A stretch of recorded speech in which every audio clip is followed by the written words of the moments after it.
প্রচন্ড দাবদাহে আমজনতা হাঁসফাঁস করলেও খুশি জেলার হাত পাখা তৈরির কারিগরেরা।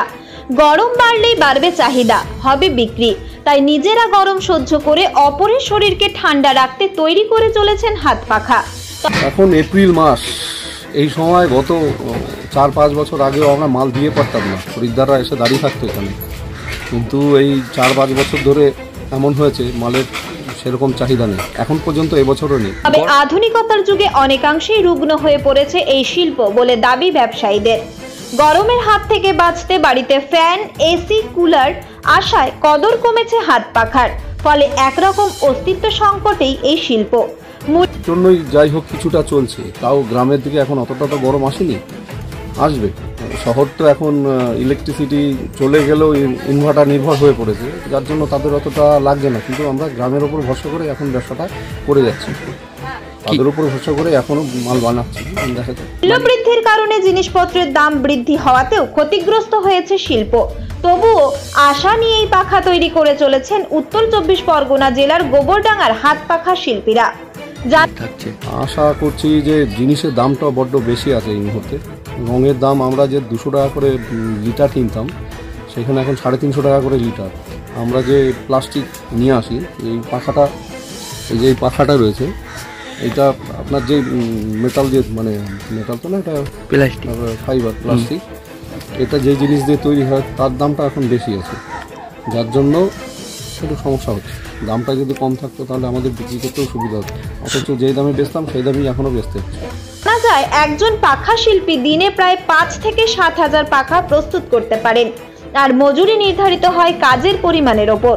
তবে পাখা শিল্পীদের আক্ষেপ, দিনরাত অক্লান্ত পরিশ্রম করার পর তারা যে মজুরিটুকু পান তাতে ঠিকমতো চলে না সংসার। এতে সংসার চলে ওই কোনো রকমের চলে। কত টাকা ইনকাম হয় দিনে? হয় কোনোদিন 150 হচ্ছে, কোনোদিন 100 হচ্ছে, আবার কোনোদিন হ্যাঁ, এটা নিয়ে সংসার চালায়। আবার সবসময় তো হয় না, 12 মাস হয় না। চাহিদা সেভাবে নেই। আবেদন, এই পাখা শিল্পকে বাঁচিয়ে রাখতে যদি সরকারের পক্ষ থেকে কোনো সহযোগিতা দেওয়া হয় তবে বেঁচে যেতে পারে পাখা শিল্পের সঙ্গে যুক্ত থাকা শিল্পী সহ তাদের পরিবার। চলে এই একটু করি, কোনো রকমের কষ্ট যেভাবে চলার তার সাথে সেভাবে চলে না, একটু কষ্টের মধ্যে চালাতে হয়। কি চাচ্ছেন আপনারা? তাহলে যাতে সচ্ছলতা আসে, একটু কর্মটা যাতে বাড়ে, সে 12 মাস যাতে কাজটা হয়, কম হলেও যদি 12 মাস কাজ হয় তাহলে আমাদের চলে, মালিক তো চালাতে পারছে। আমাদের একটু কর্মটা বাড়বে, এটা আমরা চাই যাতে কর্মটা বাড়ুক। সরকারের কাছে কি চাবেন? সরকার চাই আমাদের কর্মটার মালের দাম একটুখানি সেভাবে চলে, সেইভাবে একটু ব্যবস্থা করুক।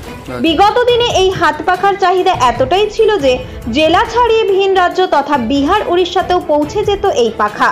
তবে বর্তমানে শহরাঞ্চলে আধুনিকতার ছোঁয়া লাগায় গ্রামের উপরই নির্ভরশীল হয়ে পড়েছে এই হাত পাখা।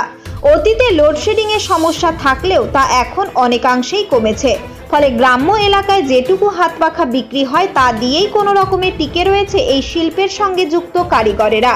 তবে আশা, আবহাওয়া পরিবর্তনের জেরে ঝড় বৃষ্টির সময় কিছুটা হলেও চাহিদা বাড়বে হাত পাখার। আমরা মোটামুটি আমাদের রাজ্যে বিক্রি হয়, কিন্তু বিহার নির্ভর আমাদের ব্যবসা।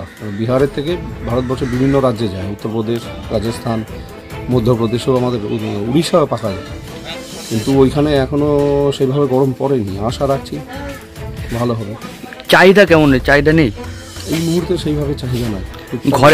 ঘরে তো মালের স্টক বিশাল, মাল আছে এখনো। ওই বললাম ওয়েদার চেঞ্জ হবে, আশা রাখছি, তারপরে বিক্রি হবে। আশা